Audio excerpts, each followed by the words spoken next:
Welcome to the Deep Dive. We're here to pull out the key insights from sources you want to understand, helping you get informed quickly, thoroughly, without all the overwhelm. Exactly. So today we are diving into Vernon Howard's The Mystic Path to Cosmic Power.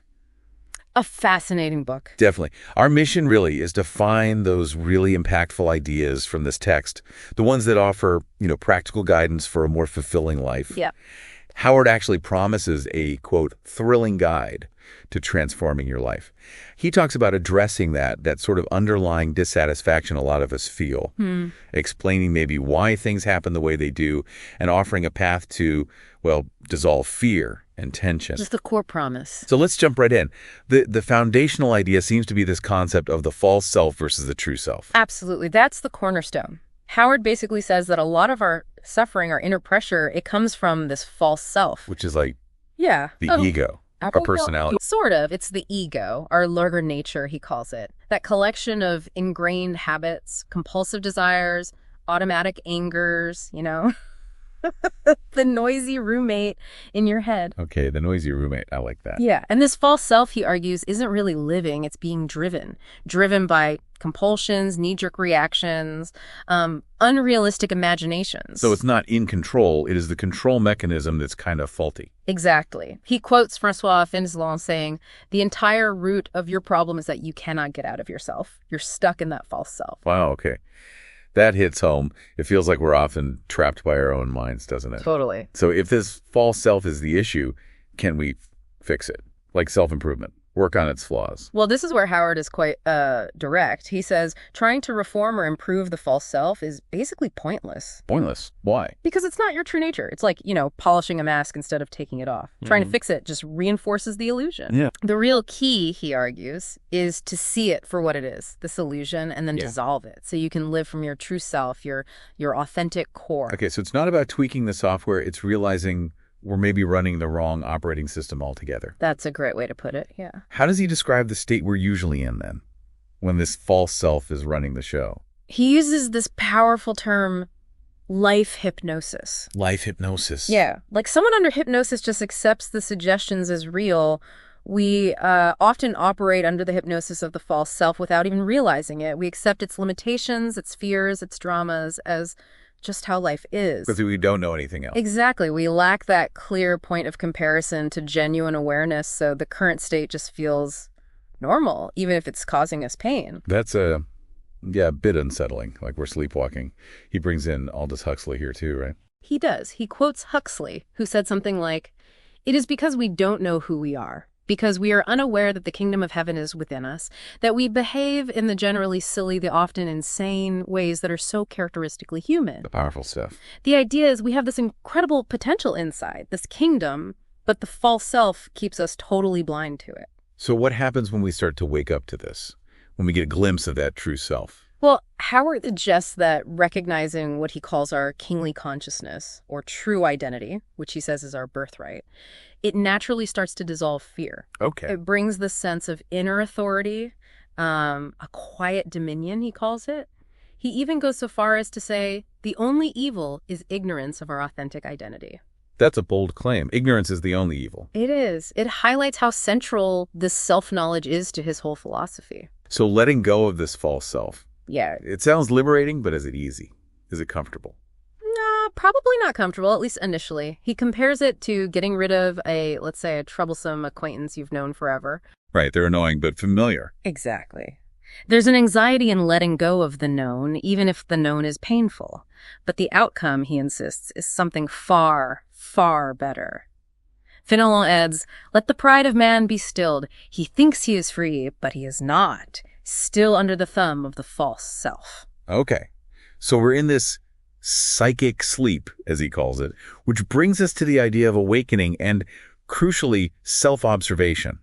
This isn't just about, getting enough sleep at night. Not at all. He makes a clear distinction. We can be super busy, successful in the world, running businesses, families, whatever, and still be in what he calls a peculiar kind of psychic sleep.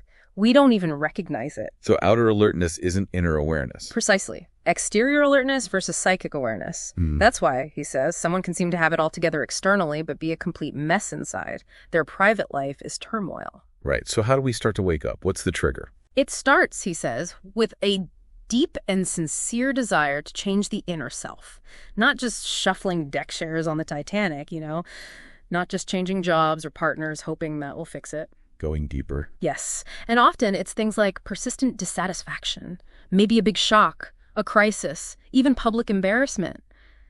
These can act as wake-up calls, messages saying, hey, something's not right here, inside. Okay, so life kind of nudges us, sometimes shoves us towards waking up. Once we get that nudge, how do we actually do it? How do we wake up? The key practice Howard emphasizes is impartial self-observation. Impartial self-observation. Okay, break that down. It means watching everything that happens inside you, thoughts, feelings, impulses, and also external events, but watching as if you're a neutral third party. Like watching a movie. Kind of. Watching it happen to someone else, almost. The crucial part is without personalizing it, without reacting instantly, and definitely without judging yourself for what you see. Just quiet observation. Quiet observation without judgment. That sounds simple, but incredibly difficult in practice. Oh, it is. Absolutely. What's the difference between that and just, endlessly navel-gazing or being self-absorbed? Good question. He draws a really clear line there. He uses an analogy. Self-preoccupation is like grabbing and wrestling with a tiger. Okay. Stressful. Right. It creates turmoil. But self-observation is like quietly watching the tiger walk by. Detached. Safer. Exactly. One fuels anxiety, the other brings understanding. This objective watching lets us see ourselves more truly, beyond the distorted picture the false self paints. And the benefits. Yeah. What What happens when we start to awaken through this practice? Howard lists quite a few. Things like fresh health, real freedom from petty worries and trivialities, a kind of lasting elation, even loneliness starting to vanish. Wow, why does that happen? He suggests it's about inner alignment. When our inner energies are harmonious, when we see the bigger picture beyond the ego's small dramas, this deeper well-being just naturally emerges. He says our main job isn't just doing, it's understanding. Inner clarity, inner superiority, he calls it, has to come before genuinely superior actions. Okay, that makes sense. Inner state affects outer action. Which leads us nicely into dealing with negative emotions. We all have them. What's Howard's take? Where do they come from? Well, sticking with the theme, he says painful emotions are basically a symptom of identifying with that false self, believing the ego is you. Right. And he stresses something really important. It's not the event itself that causes the emotion, but how we take it, how we interpret and react to it. That old Stoic idea, almost. No. It's our judgment about things, not the things themselves. Pretty much. And just realizing that, he suggests, can be incredibly empowering. It gives you a bit of space. In theory, yes.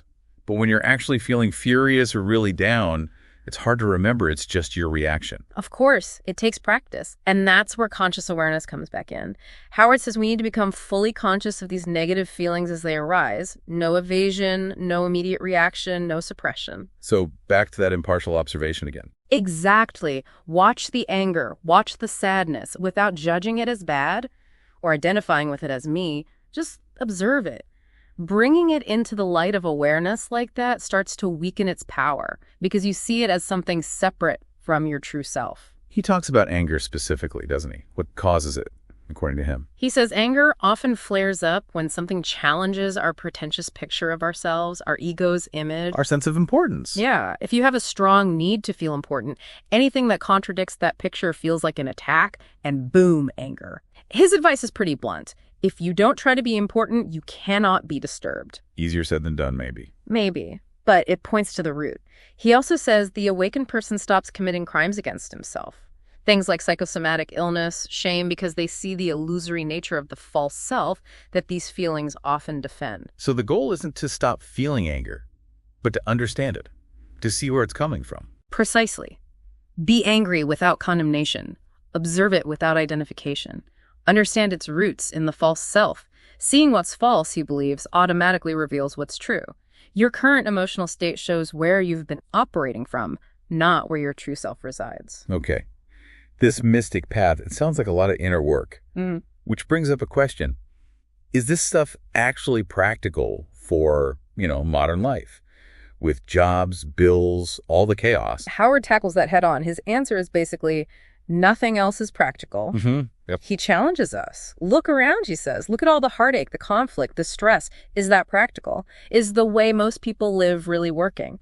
His point is that living from this deeper place is the only truly practical way to navigate life without being constantly thrown off balance. So you can do this inner work while living a normal life. Doesn't mean retreating to a cave. Absolutely not. He insists we can cultivate and maintain perfect quietness inside, even if the outside world is noisy and demanding. How does that work? The person who starts discovering their true self develops a completely different view of success and failure. Those labels lose their sting. Why?